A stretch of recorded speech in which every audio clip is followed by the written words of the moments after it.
ASOIAF, as Homelander in Game of Thrones Chapter 31, Yunkai, the city of Myrr, was now completely under the banner of the self-proclaimed god. There was little resistance after his diplay. The gates had been opened with surprising haste, not that HTE slaves were not frightful, but they had also dared hope for once. Helios had been almost amused at how quickly these desperate souls had submitted after the death of their masters. That was what fear did. Men who were afraid were never loyal. Why would they be? The entire power structure of a tyrant collapsed the minute he showed himself to be weak. Such men did not give rise to devotion, they gave rise to obedience. There was no god that could subjugate people through fear. Truth be told, it was all a fabrication. A direct result of humanity's ability to tell story. A monkey had no god, for it was not clever enough to invent one. All stories, the true god, followed by material wealth. Red priests would gladly use gold coins minted in Westeros, and the slavers would gladly use the iron coins of Bravos, the coins which were a symbol of broken chains. All the talk of divine and righteous truth ended at coin. The same pattern was followed on earth. Helios remembered reading that when the Muslims had conquered the land of Jerusalem, they had broke churches, sure, but they had gladly used Christian coin with the symbol of Jesus, and the Crusaders had broken mosques but stopped at the Muslim coin. Helios remembered that, perhaps the feeling of being the man in the sky had changed his perspective. It all seemed ignorant now. He always had the taste for proper history, the uninterfered one. These people, these hopeless slaves, would eat whatever story he cooked up, and he had cooked up a good one. Soon after ordering his men to establish order and maintain the city, he had decided to fly to Yunkai. Both cities would be captured in a day. Yunkai, also known as the Yellow City, was a notorious Giscari city-state.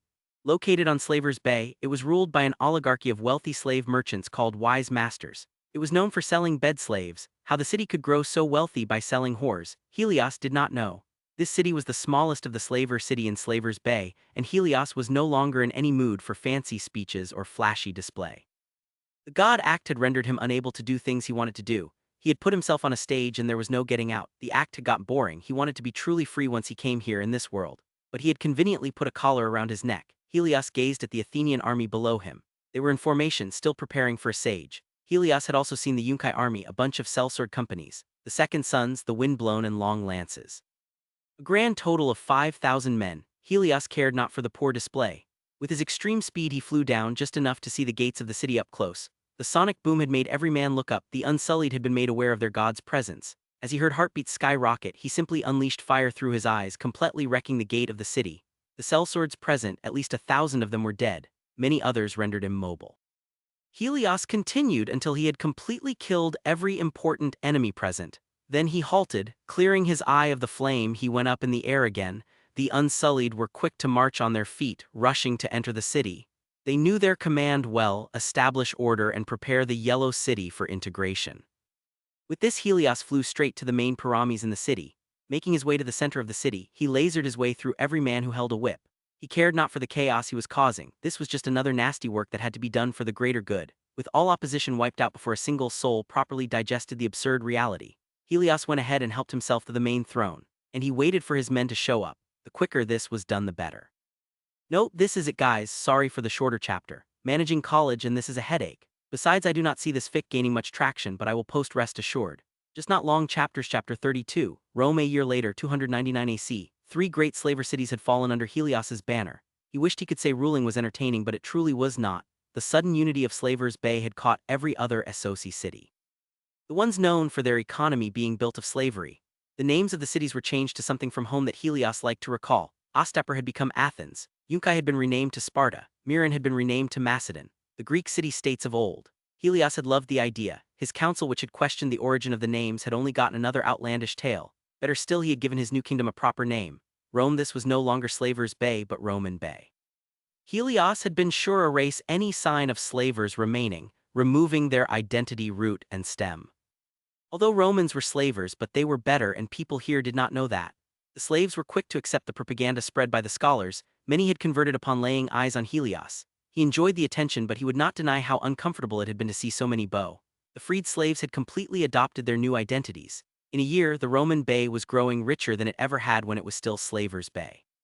The Iron Bank was quick to support the venture. The entire Republic system had won a great many points with the Bravosi. Although Helios was the emperor, the efficient governance had led to an almost independent kingdom. All the decision-making power had still rested with the emperor's council, but without a figurehead to rally to, the entire system would be quick to collapse.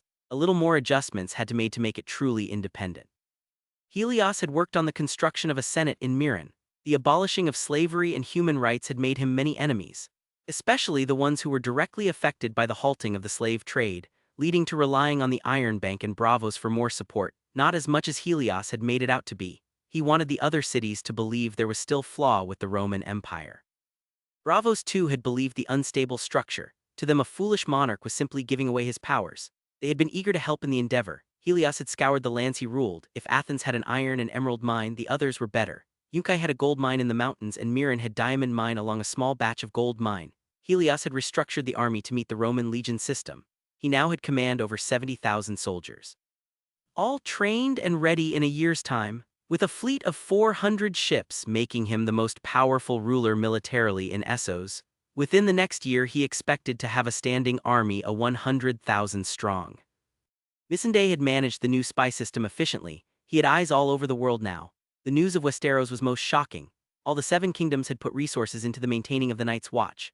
The most popular rumor was of the dead rising in the crypts of Winterfell. The Night's Watch service was made mandatory at the request of Eddard Stark. Any boy who turned 16 was expected to serve 2 years. The current Night's Watch number stood at 10,000 strong, more on the way. The War of the Five Kings had not broken out at all. Not long ago a Dothraki horde had attempted to invade Yunkai, led by Khal Drogo himself, but that was not what interested Helios. Missandei had informed him that the Dothraki were paid off by the free cities. Helios had killed 40,000 Dothraki screamers that day, using this as an opportunity to take his army for a nice march through the grasslands all the way to V's Dothrak. The horse god was gone, and the Dothraki too had all been wiped out. All within a month. That had kept all the free cities in check. They were terrified. Helios knew from the sudden surge of the annual tributes he received. All the way from Pentos to Karth, the entire Dothraki Sea belonged to him now. The vast underutilized plains were his. Developing them would be a whole another hassle. But Helios had started with roads, the true Roman way. The great Solaris roads was currently underway. He had been sure to order trees be planted and inns be built around the roads. It would take another year to complete. The projects with the cities alone were a pain, draining his treasury. But the gold mines had been a lifesaver. He did not want to be indebted to the Iron Bank, not out of fear but out of dignity. Helios had already ordered that towns start being developed in suitable empty areas, and the ones that had somehow survived the Dothraki be given priority. Changing the world was easy enough when only you had absolute power. It would still take about 10 years before more cities could rise. Oberyn had not been idle either. Arion Martell had arrived from Sunspear seeking his attention. The Dornish wanted a desperate marriage pact, especially after the quick annexation of the Dothraki Sea. Helios could not care less. Ignoring the girl entirely, the Dornish, Arion specifically as beautiful as she was not marriage material, but Helios would not deny the Dornish a reward for the help. He had instead arranged a marriage pact between Quentyn Martell and Alice Hightower. Doran's consent did not matter. One does not object to God, and Oberyn knew that well. The Hightower girls were absurdly naive when Helios had first interacted with them. But now, 18 months later, they carried themselves up like proper queens. They were both only 15, but Helios had grown attached to them like they were his own. The girls were his heirs in all but name. Should a god of this world successfully kill him, they would continue to carry the flames. Pentosh Illyrio Mepades had felt all his plans slipping away from his fingers. Varys had let him know that the 7 kingdoms were repairing themselves steadily and they were united. Varys had also abandoned his Targaryen restoration plan, leaving Illyrio to question why he had bothered to keep the annoying fool of a beggar with him, let alone treat him as a prince. His Buousness too had felt being in serious loss after the arrival of a new party in Essos, one that had taken the world by storm, held the entirety of Essos in a chokehold. Within less than 2 years, the entire Slavers' Bay and the Dothraki Sea had belonged to one man. Illyrio knew nothing about him except he was a man playing God, preaching about a new faith, white light as he called it, making himself appear to be God of the Son of all things. He had laughed when he heard that, openly, but the Dothraki horde led by Khal Drogo, funded by him and many other merchants, had invaded Yunkai to destroy the man. But the Dothraki as a whole had been wiped out all in a moon's time. It was impossible. The Dothraki Sea was large and the hordes were scattered everywhere. Then he had heard rumors about this god emperor flying and shooting fire out of his eyes. This should have been absurd, but it was not. Not with what he had been hearing from the west. Perhaps there was truth to it yet. He had wished to marry Daenerys to the Horse Lord, but there was a much bigger fish in the sea now, and he was unmarried as the words said. And Daenerys was the most beautiful girl any man could lay his eyes on, fit for a god king. Chapter 33, The Dragon Roman Empire 299 AC. Daenerys Targaryen had not known much about the situation of Essos. Viserys would tell her a thing or two from time to time. He did not deem her a woman to be useful in the matters. He was useless too. He had only the courage to yell at Illyrio's poor slaves and nothing else. He had not once questioned the merchant's intention. That did not bother him at all. They were on the streets before he took them. No one else would have 2 poor children being chased by a tyrant. Daenerys never dare trust Illyrio. He was a shrewd man, but there was little to be done in that regard. They were at his mercy, but even he seemed dull different. Viserys had proved him for answers, but Illyrio had just shrugged him off. That was the first time he had done so. He was always eager to suck up to Viserys, but these days he had ignored him. She had believed that he too would kick them out soon enough, that whatever use he had thought they would be was no longer viable, but the reason had been far too different. Helios. She knew not much about the person wearing that name, but she had heard of his great many deeds these past years. Illyrio had told them that there was an emperor in Essos. Viserys was quick to call him a pretender, but when Illyrio spoke of the things he had achieved, Viserys had become quiet. Daenerys knew that look. He looked like that when he had been outshined. He always liked being the center of the attention. This new emperor was a threat to Illyrio and to all the cities that were built on slavery. He had conquered the entirety of Slaver's Bay and subjugated it within a year. Even the land of New Guys had been annexed. He had renamed each of the city, given them a new name. He had even built his own faith, one where he called himself God. Viserys had laughed openly, and she had been taken aback by the sheer arrogance, but only Illyrio had been stern-faced. He had heard rumors, all of them outlandish. Some said he could fly, and some said he could shoot fire out of his eyes, but most said he could do more. No one had taken it seriously, but when Illyrio with his other business partners had bribed Khal Drogo, the greatest horse lord in the Dothraki Sea, to destroy the city of Yunkai, now called Sparta, all of the Dothraki had perished. All of them. Within a month, the entire Dothraki Sea had been cleared of the Dothraki. That was impossible. There were numerous tribes spread across the vast plain. No army could do something like this. Not even dragons could do something like this. Worse still was that there was no news of any battle fought, any blood spilled. For all they knew, this war was over, leaving not blood but ash. The free cities had ceased all attempt to antagonize Emperor Helios. Many sellsword companies had left the free cities to become a part of the Roman Empire. His empire spread from the east of Pentos to the Bone Mountains. A single empire that large had not existed. There were usually lords and kings, but no emperor who was absolute. But she had been fascinated by the 4 books that Illyrio had brought. One that preached this foreign faith of this anomaly. She was taken aback by how convincing it all was. The stories of heroes had immersed her fully, the tale of the brave Mulan specifically. The law of this faith spoke of justice and fairness that she had not heard any other faith speak of. Women were equal to men, able to inherit and to rule. Viserys had laughed hard at that. One of the books spoke of the world. It said that the world was a sphere and that the sun was a hot ball of white fire. How light was the fastest thing in the world. It all sounded ridiculous, but the reasons were far from it. It spoke of a certain kind of force, gravity, keeping all things together. All of it made too much sense. The Red Priests had called it blasphemy, but people all over Pentos were being swayed by the foreign faith. It granted what others did not. Mercy. Illyrio had spoke about the changes that had been made, how this emperor had rebuilt the entirety of Slaver's Bay and had his own massive army, one of trained soldiers. One day Illyrio had proposed Viserys a marriage pact, one between her and Emperor Helios. This was not what she wanted, but she would not deny the fact that this new marriage was better than the one she would have had with the Dothraki horselord. She was curious to meet the man who had changed the world so quickly, the one who had written such beautiful books. Was he truly a god emperor? She would know soon enough. Helios POV. The integration of the Dothraki Sea had been as well as one could hope. The prospect of a better life had been enough to sway all the remaining people. The roads were already almost complete, and the benefits were already seen. Helios had seen the rise of new towns near Ves Dothrak, which was now a ruin. The land there was fertile. The Dothraki had sensed to not put salt there. At least there had been a significant rise in his ranks. Young men and women had come from all over the Dothraki Sea to look for work in the new cities of Roman Bay. And they were in luck. The continuous development had left need for many new workers. Many young men from all over Essos had joined the army, which now had stood at a 120,000 strong, 40,000 cavalry and 80,000 infantry. Some sellsword companies had pledged fealty as well. That made up an additional 10,000 men. The police force had expanded to form outposts on the roads. Each of the 3 cities had at least 10,000 active policemen. The fleet had stood at about 300 ships. Each city had maintained a good amount of ships even before Helios had conquered them. It was needed to maintain slave trade. But what mattered most to him at the moment was not the logistics but the marriage. Quentyn Martell had shown up to Macedon. He was not much of a looker, but he was a prince. Alys was easily taken by his naive Dornish charm. The Martells had already been told that Westeros's time will come, and he had told them that Alys would be the Lady Hightower when Westeros was taken. But he had also made it clear to them that they would not ignore their duty to their king. They will provide aid to the Watch. That was beyond debate, and Oberyn had agreed. The marriage was to take place in a month, and then perhaps he could compensate for all that he had taken from the poor girl. Chapter 35. The Grander Schemes. It was a new dawn in the Empire of Rome, one that went by without slaves and without conflict. The rule of Helios had brought about peace unseen in the wide Essos. It had brought benefits to all men living.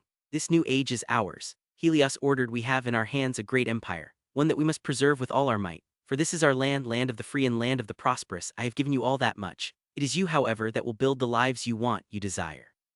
You have freedom to do such, it is yours, all of it. What need do I have of treasures? What need do I have of a kingdom? It yours from the Dothraki Sea to the Red Waste. Form the ruins of V's Dothrak to the lands of Guys, from Sorner to Karth, all the wealth that I have seized, all the men that I have freed. Some leeches believe that you are not men, that you are tools and nothing else.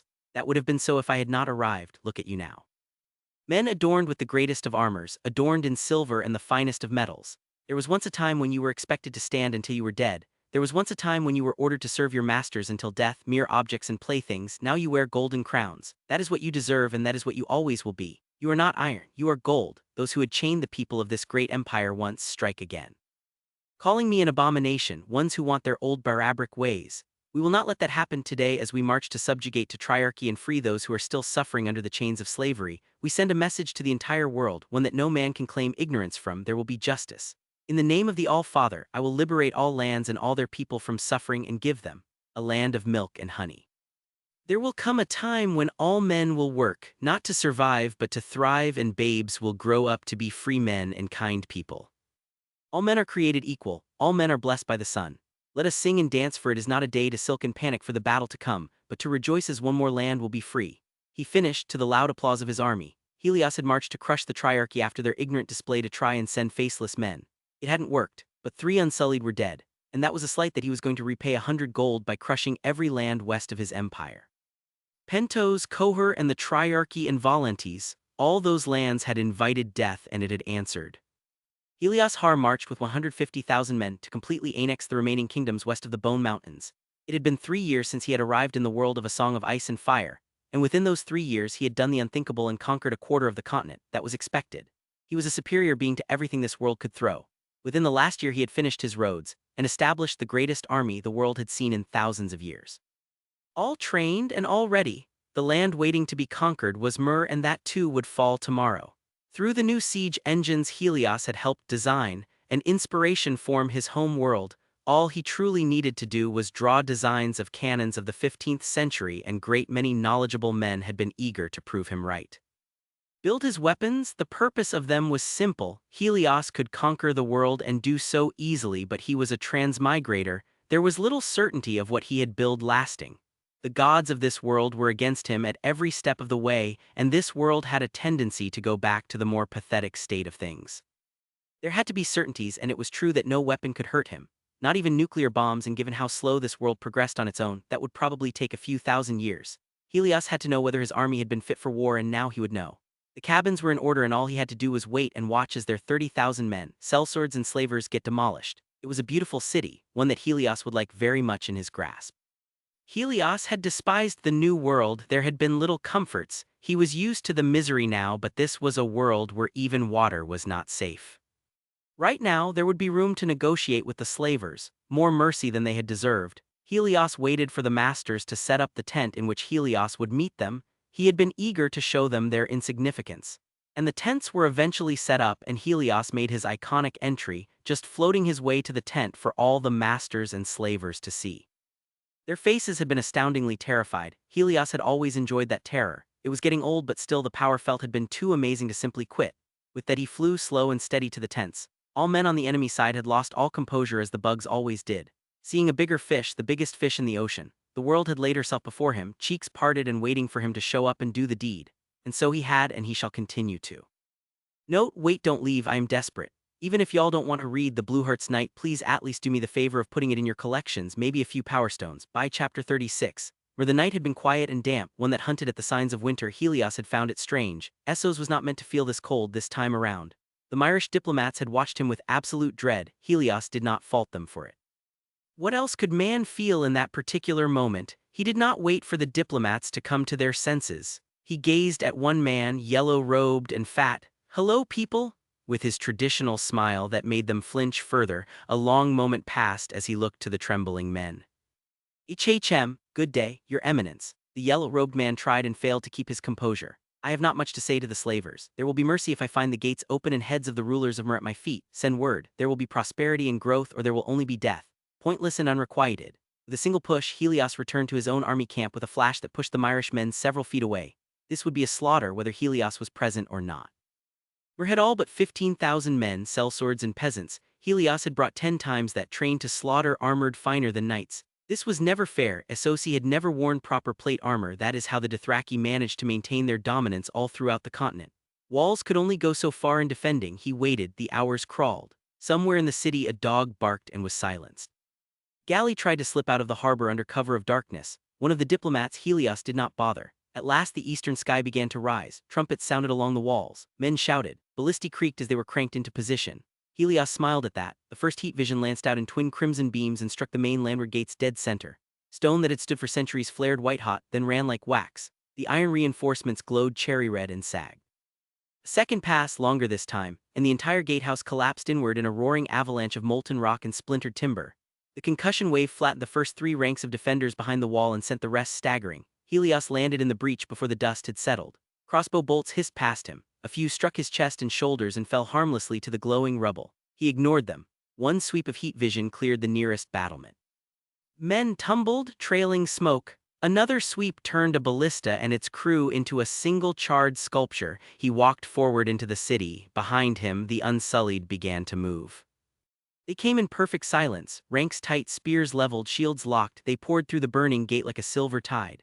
The first Myrish spearmen who tried to form a line were simply walked over, shields smashed aside, throats opened with economical thrusts, bodies left where they fell. The Unsullied did not pause to loot or celebrate. Helios landed lightly on the dais. "Morning," he said. The word echoed in the sudden quiet. Outside, the sounds of the last resistance were already dying. A distant clash of steel, a single scream cut short, then only the tramp of boots and the crackle of fires. Valor was forced to his knees at the front of the group. Homelander looked down at him the way a man looks at a chess piece he has already decided to sacrifice. "You had all night to open the gates yourselves," Homelander said. "You chose not to, that's on you. Now the Unsullied are going to finish securing the walls, the harbor, and every tower that still has a man with a weapon in it. When they're done, this city will be quiet. And then you," he pointed at Valor, "are going to write the surrender. Every magister still breathing will sign it. After that you sail to Lies and Tyrosh with the news. Same terms I offered last night. Open the gates at dawn and keep your heads. Close them and I bring the same sunrise to their harbors." Valor's voice cracked. "The other free cities will never." "They will," Helios interrupted almost gently, "because they're going to hear what happened here from someone who watched it, you.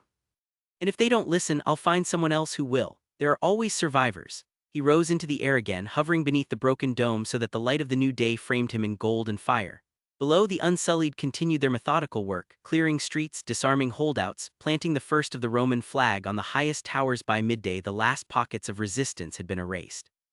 Helios stood atop the highest dome of the conclave hall, boots planted on scorched marble, cape snapping in the hot wind that carried the smell of smoke and blood across the canals. Below him, the Unsullied moved through the streets in perfect, silent blocks. They had taken the harbor without a single galley escaping. They had cleared the glassworks, the perfume houses, the slave pens. Every tower that still flew a Myrish banner now flew the Dharma Chakra instead, or simply stood empty and blackened. In the plaza, the remaining magisters knelt in a neat row, flanked by spears. Valor of House Orbar held a fresh parchment in shaking hands, the ink still wet where he had signed the formal surrender of the free city of Myrr. One by one the others added their names. None spoke, none needed to. Helios descended in a slow spiral and landed lightly in front of them.